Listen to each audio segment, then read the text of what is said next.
نبی کریم علیہ السلام نماز پڑھا رہے تھے، ظہر کی نماز تھی یا عصر کی نماز تھی، صحیح مسلم میں موجود ہے۔ حضرت ابو ہریرہ فرماتے ہیں نماز پڑھاتے پڑھاتے نبی پاک نے قدم آگے کیا، نماز پڑھاتے پڑھاتے قدم آگے کیا اور یوں ہاتھ اٹھایا پھر واپس کر لیا۔ اب نماز پڑھ کے نا تو سلام پھیرا تو صحابہ عرض کرنے لگے یا رسول اللہ صلی اللہ علیہ وسلم وہ نماز میں پیر بھی آگے کیا تو ہاتھ بھی اٹھایا، تو وجہ کیا تھی؟ اب پہلا سوال تو یہ ہے کہ آپ لوگ نماز پڑھ رہے تھے یا حضور کو دیکھ رہے تھے؟ تو صحابہ تو پہلے ہی بتاتے ہیں کہ بھئی ہم تو پہلی صف میں نماز اس لیے پڑھتے تھے کہ نماز بھی ہوتی رہتی تھی اور چپ کے محبوب کی دید بھی ہوتی رہتی تھی۔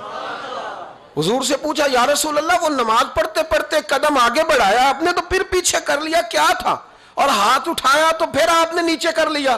تو نبی کریم فرمانے لگے نماز پڑھاتے پڑھاتے جب میں نے کہا نا سمیع اللہ لمن حمیدہ، اچانک میری نظر اٹھی تو جنت میں چلی گئی، نظر اٹھی تو جنت میں، تیرے لیے 2-4 قدم عرش بری ہے۔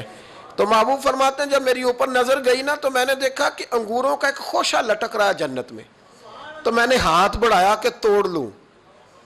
حضور کھڑے ہیں مسجد نبوی میں اور فرماتے ہیں کہ میں یہاں کھڑے ہو کے ہاتھ اونچا کروں تو میرا جنت تک پہنچ جاتا ہے۔ فرمایا میرا ارادہ ہوا کہ وہ خوشہ جنت کا توڑ لوں اور ذرا میں نے پیر آگے بڑھایا ہی تھا تو میرے دل میں خیال آیا کہ جنت راز ہے تو راز ہی رہنی چاہیے، یہ راز کھول گیا تو مزہ نہیں آئے گا، تو میں نے پھر وہ ہاتھ واپس کر لیا۔ صحابہ کہتے ہیں جب نبی کریم نے یہ بیان کیا تو ہمارے چہرے نے تجسس سے کھیل اٹھے، تجسس سے ہم کوئی بات اور بھی سننا چاہتے تھے۔ تو محبوب فرمانے لگے اگر میں وہ خوشہ توڑ کے لے آتا اور تمہیں دے دیتا تم قیامت تک بھی کھاتے رہتے تو تم سے ختم نہیں ہونا تھا۔